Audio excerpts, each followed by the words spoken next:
Muy buenas tardes, mi nombre es Rafael Fonnegra, profesor de historia. Muchas gracias a las personas que asisten a esta conferencia, tanto presencialmente como quienes asisten virtualmente.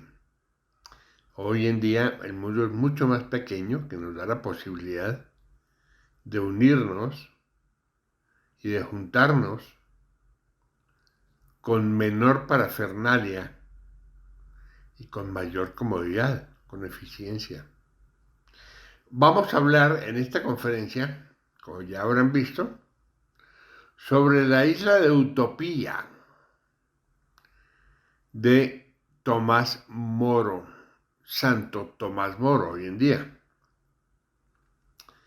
Vamos a hablar sobre esta república en la que todos sus habitantes son felices y han alcanzado la felicidad por su organización, que creen que es la mejor y la única de su estado. Es un país en el que no existe nada privado, todo es común y por consiguiente nadie teme carecer de nada. Sus habitantes son ricos aunque no tengan nada. En resumen, el bien público está por encima del bien particular. Pero en este caso de utopía no es retórica. Aquí sí se aplica realmente que el bien de todos está por encima del bien de cada uno. Utopía recibe su nombre de su conquistador Utopo, ya que su anterior nombre era Abraxa. La isla, de tamaño mediano, tiene 54 aldeas todas iguales y separadas unas de otras, de tal manera que nunca se tarda en llegar a la más lejana más de un día. Su capital es Amauroto, situada en el centro de la isla. Y aunque todas las aldeas son iguales, Amauroto se distingue porque en ella está el Senado. Las ciudades también son iguales en lengua, costumbres, instituciones y leyes. Además, la distribución del terreno es prácticamente igual para todas, y ninguna de ellas siente el deseo de ensanchar sus confines, ya que sus habitantes se consideran cultivadores de las tierras, mas no sus dueños. Para el cultivo de las tierras intervienen todos sus habitantes. Lo hacen por turnos y por familias, ocupando unas casas que el Estado les tiene distribuidas y equipadas con instrumentos y enseres necesarios. El tiempo de permanecer en el campo es de 2 años y después regresan a la ciudad, por lo que todos los habitantes de Utopía conocen las tareas del campo. Los agricultores, a su vez, crían los animales y transportan sus productos a la ciudad. Cada familia tiene 40 miembros y cada 30 familias señala un filarca, o sea, un magistrado. En Utopía, conociendo una ciudad, se conocen todas, por lo que vamos a describir en este caso su capital, que es Amauroto. Amauroto se extiende en la ribera de un gran río navegable hasta el mar, por lo que el puente que la une a la orilla es alto para que los barcos pasen por debajo sin peligro. Hay otro pequeño río que nace en el mismo monte donde está la ciudad.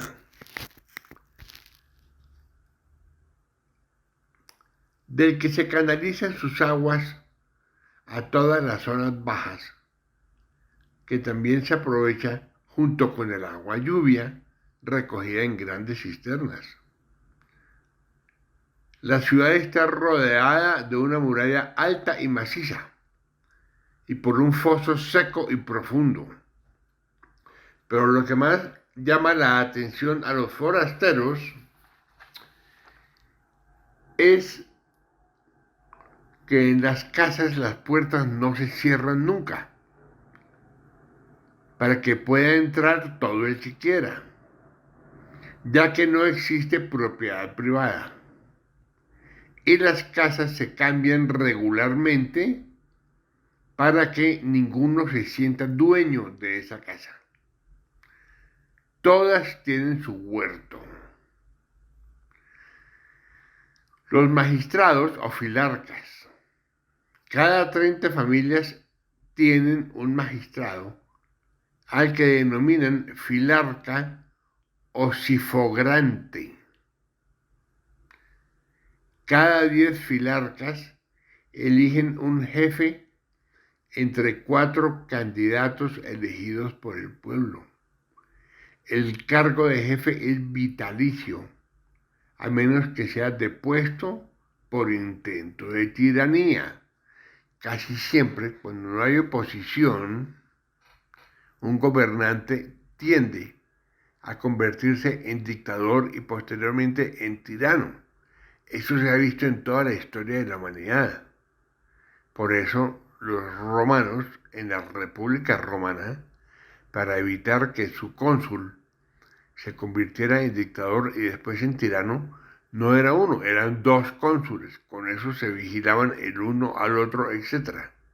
Entonces siempre sucede eso, y por eso si intentaba volverse tirano, inmediatamente el pueblo lo removía a este jefe en utopía.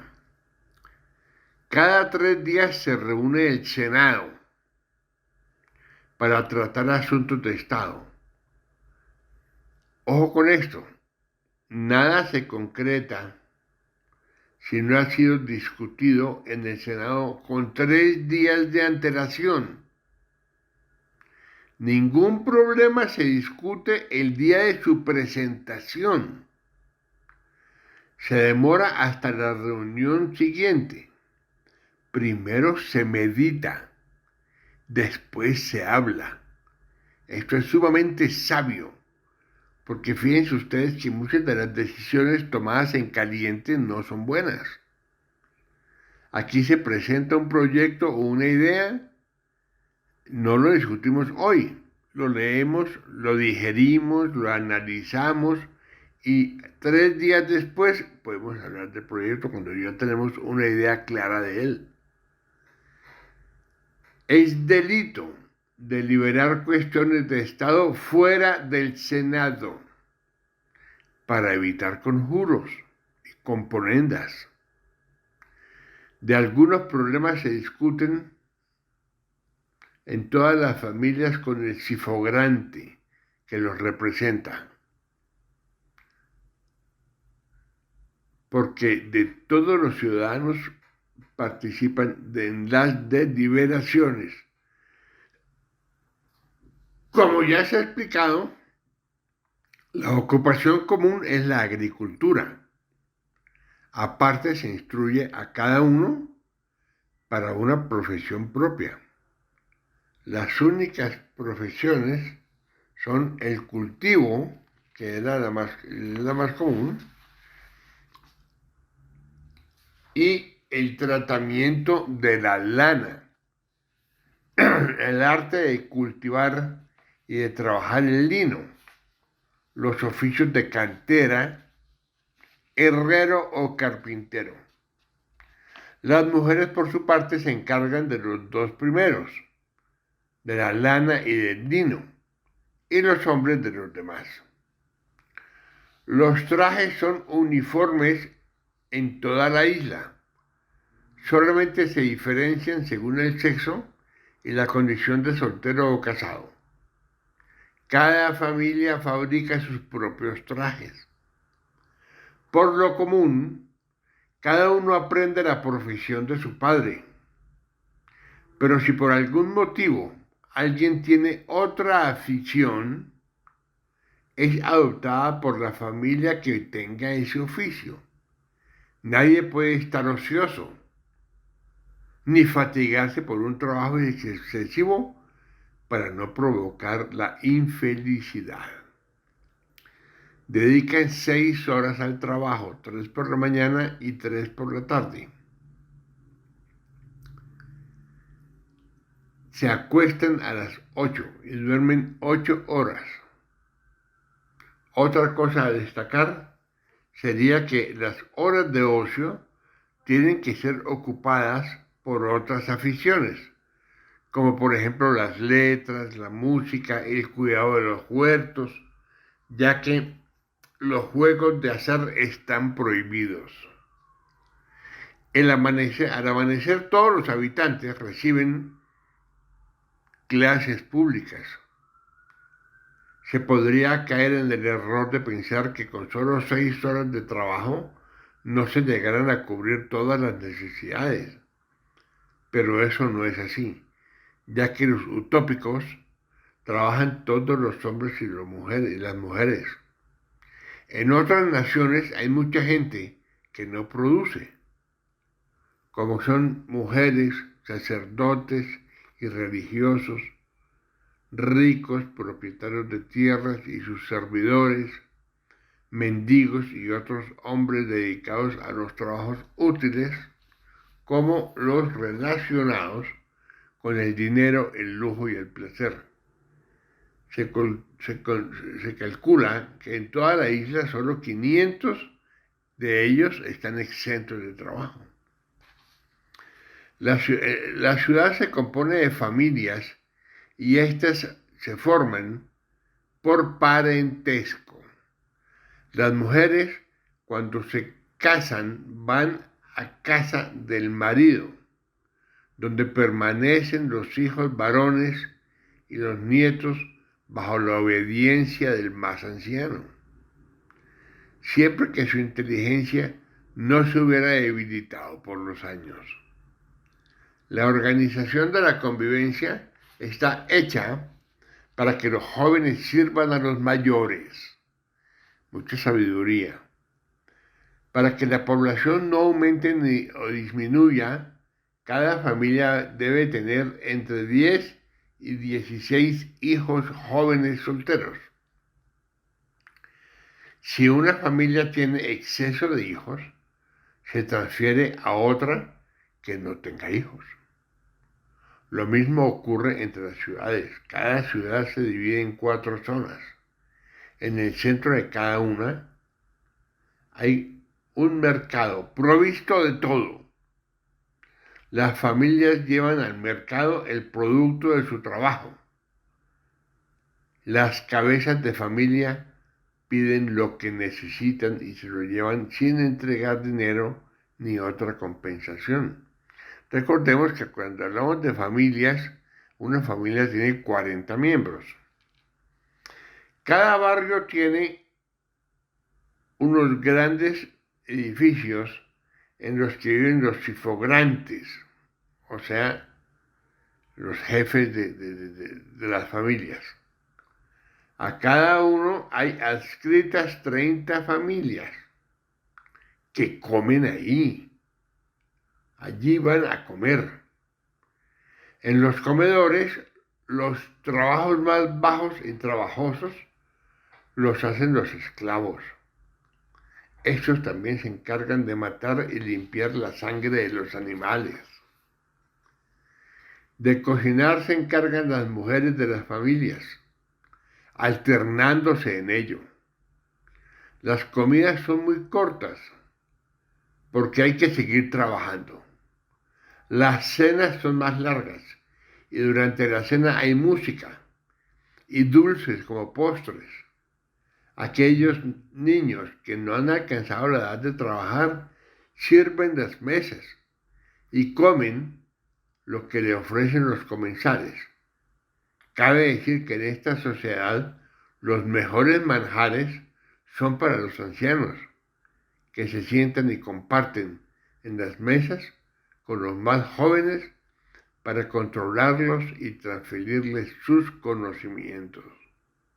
¡Qué hermosura de sociedad y qué organización! Existen 4 hospitales por fuera de cada ciudad. Son edificios donde los enfermos no sufren estrecheces, son amplios, ni hay posibilidades de ser atacados por enfermedades contagiosas de los demás. Muy adecuado hoy en día. Nadie va a los hospitales contra su voluntad. Solo van los que creen que serán atendidos mejor que en sus propias casas. Los enfermos son los primeros en recibir comida. A los incurables les acompañan continuamente y se les proporciona medicamentos cuando sea susceptible para aliviarles el dolor, e inclusive se les indica a través de los sacerdotes que si su vida es un tormento, no vacile en morir, ya que la muerte será el término de sus súplicas. Cada madre se encarga de su hijo. En caso de fallecimiento de la madre, los sifograntes se encargan de buscarles una nodriza. Qué interesante, vemos aquí que se les sugiere morir a las personas que están viviendo un tormento doloroso y que no tienen posibilidad de recuperación. Es lo más cercano a la eutanasia. Las mujeres no se casan antes de los 18 años, o sea, con cierta madurez, y los hombres de 22. Si tienen en secreto trato carnal antes de esa edad, se les prohíbe el casamiento, a menos que un sifogrante o el príncipe, que es el jefe, les perdone esa falta. En la elección del cónyuge se sigue la siguiente práctica. La prometida es virgen o viuda, es expuesta desnuda a los ojos del pretendiente. A la vez el novio es presentado ante la muchacha igualmente desnudo. Los utópicos son monógamos y solo se separan por la muerte, excepto cuando hay adulterio o insufrible incompatibilidad. Y en ambos casos el Senado concede al inocente permiso para volverse a casar y al culpable el perpetuo celibato. No pueden volverse a casar.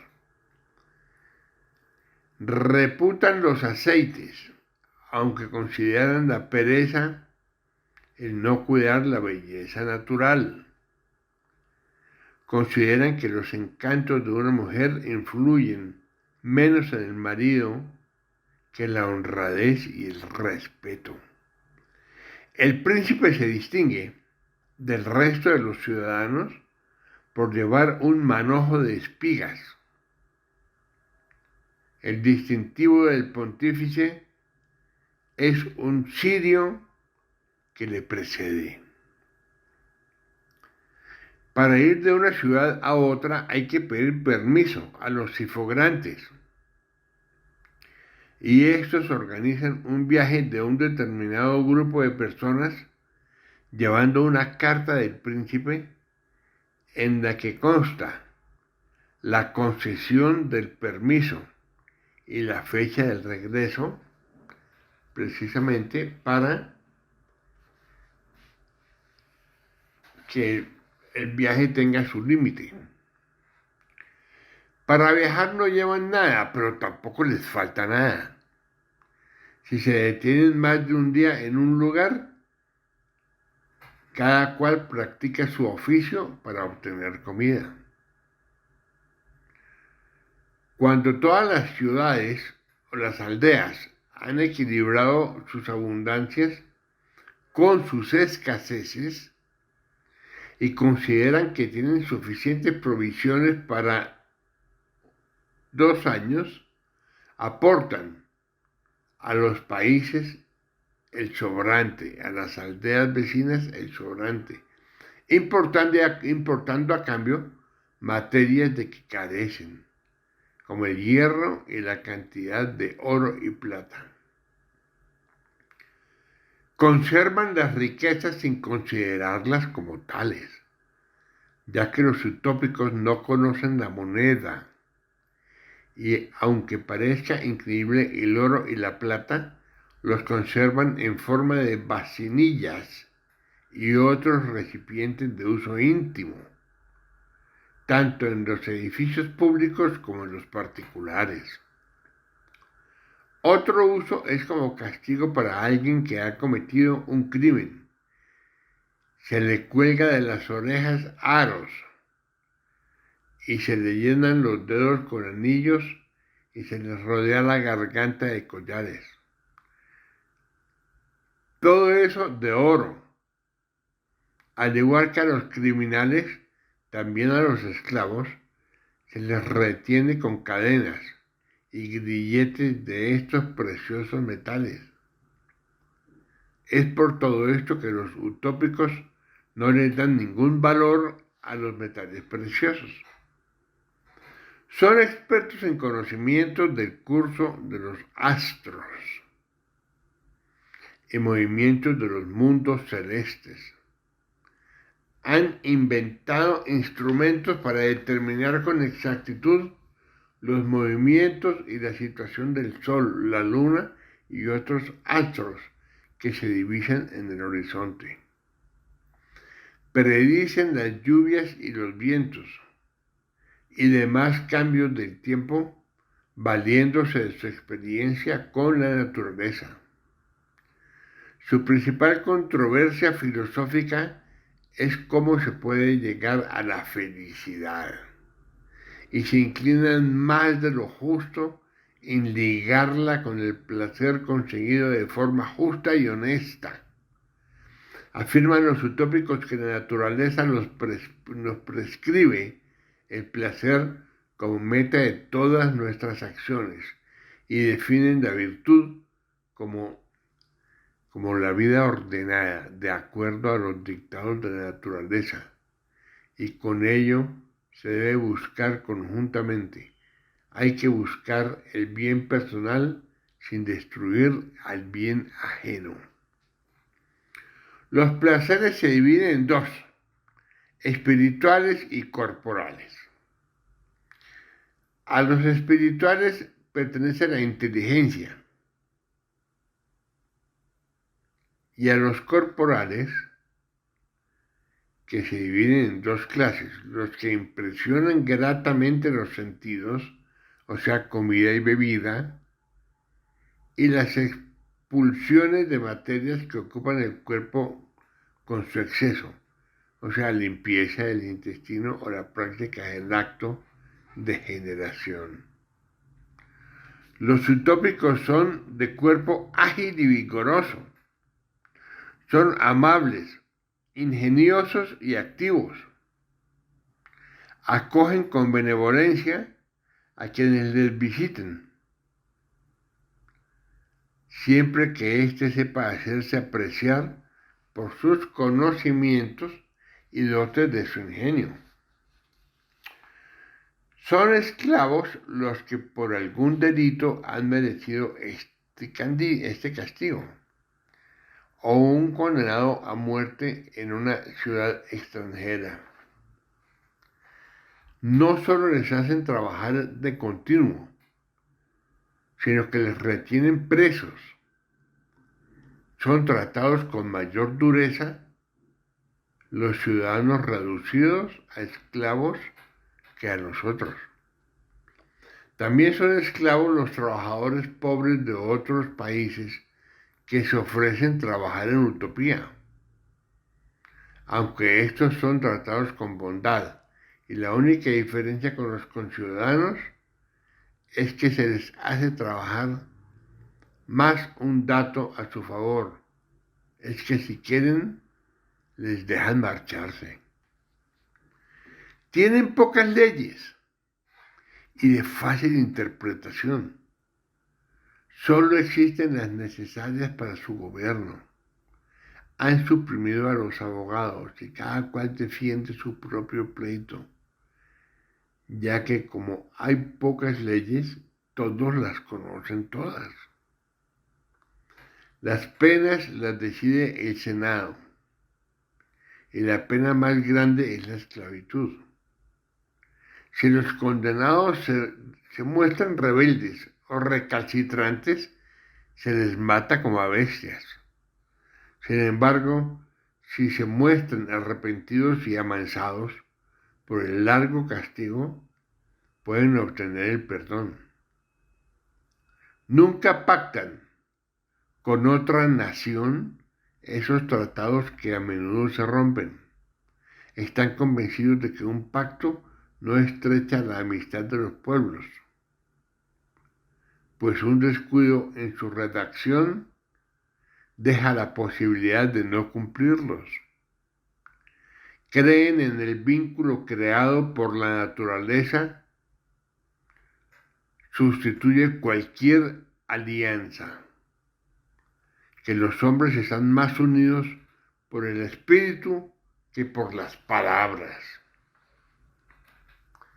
Abominan la guerra los utópicos y consideran que no hay nada menos glorioso que la fama que en ella se obtiene. Nunca declaran la guerra sin necesidad, solo para preservar sus fronteras o expulsar de sus tierras a un invasor. Sus hombres y mujeres se ejercitan con asiduidad en las disciplinas militares para no encontrarse torpes en caso necesario. A veces suelen ayudar a los amigos tratándose de guerras destinadas a la satisfacción y venganza de una injuria. Defienden con menos ahínco si algún país despoja de sus bienes a sus propios súbditos, ya que consideran que el mal es muy pequeño, porque la pérdida del acervo común y no de un determinado súbdito. Solo celebran una victoria si derrotan al enemigo sin derramamiento de sangre, si solamente lo hacen a fuerza de astucia y engaños, ya que solo esto y no la fuerza les distingue del resto de los animales. Cuando declaran la guerra, intentan resolverla rápidamente, primero ofreciendo grandes cantidades de oro que ellos desprecian entre sus amigos para que les entreguen a ser posibles vivos y no muertos al príncipe y demás personas responsables de la guerra. Si no da resultado, levantan rencillas entre sus enemigos y otros pueblos para que sean ellos los que luchen. Todo esto no les da el éxito.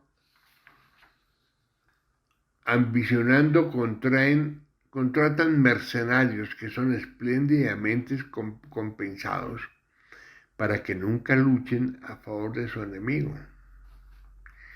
Estos mercenarios los exponen al peligro delante de sus propios soldados, que actúan en último caso.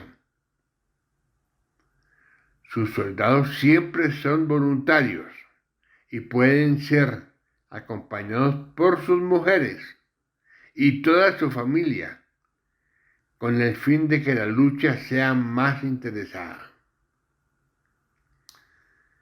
Diversas son sus religiones a lo largo de toda la isla. Varían en cada aldea. Adoran al sol, la luna, o cualquier estrella errante.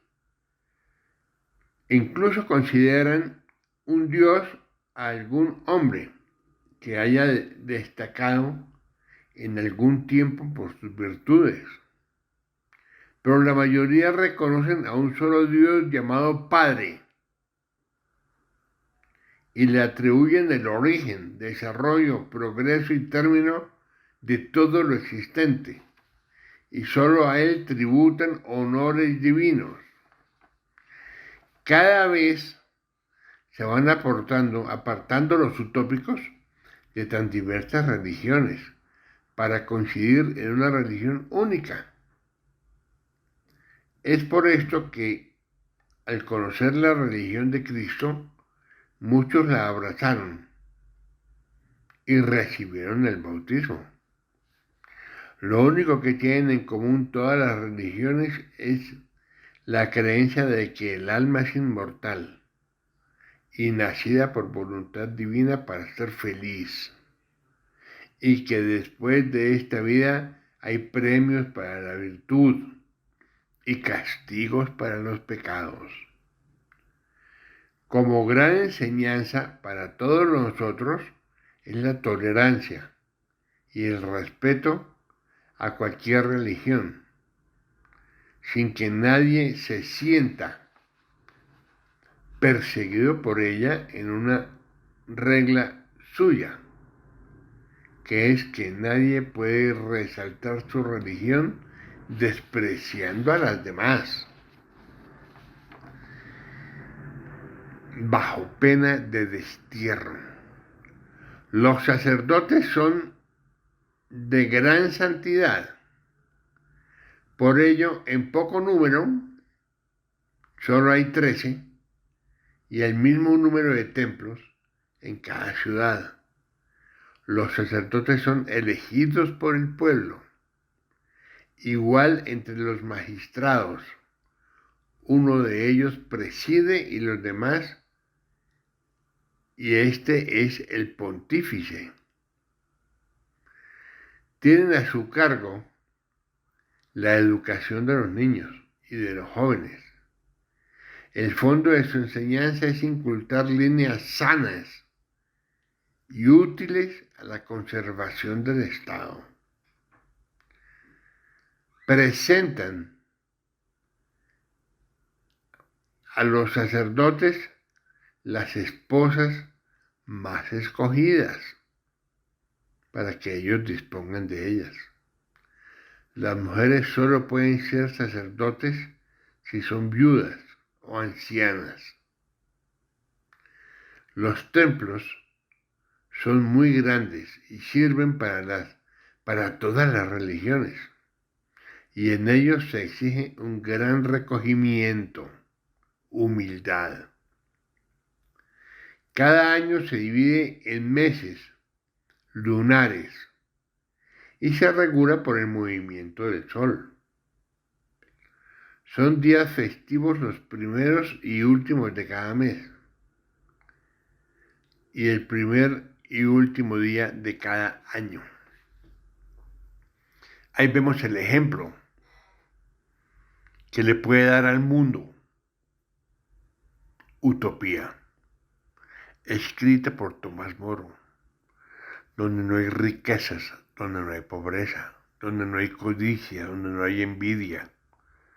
Todos viven igual, visten igual y comen igual y trabajan igual. Todos serán iguales. Ese es un libro extraordinario de Tomás Moro. Ojalá consigan ustedes un resumen para que lo puedan leer, porque es impresionante y es sumamente seductor. Es una belleza que realmente enriquece el alma leerlo, porque el ingenio y la creatividad de Tomás Moro en crear un mundo diferente, un mundo único, donde todos somos iguales, donde no hay pena ni sufrimiento, donde el común denominador del interés general es la felicidad de cada uno. Es impresionante este relato, por favor aprécienlo y profundicen cada uno dentro de sus propias medidas. Profundicen. Ya saben que esta conferencia no es un curso, simplemente es una conferencia para saber y para entender cómo han sucedido los eventos de nuestra historia. Queridos amigos, gracias por asistir hoy, muy amables, y a los que están conectados virtualmente, muchas gracias por estar con nosotros. Muy feliz tarde, muy amables.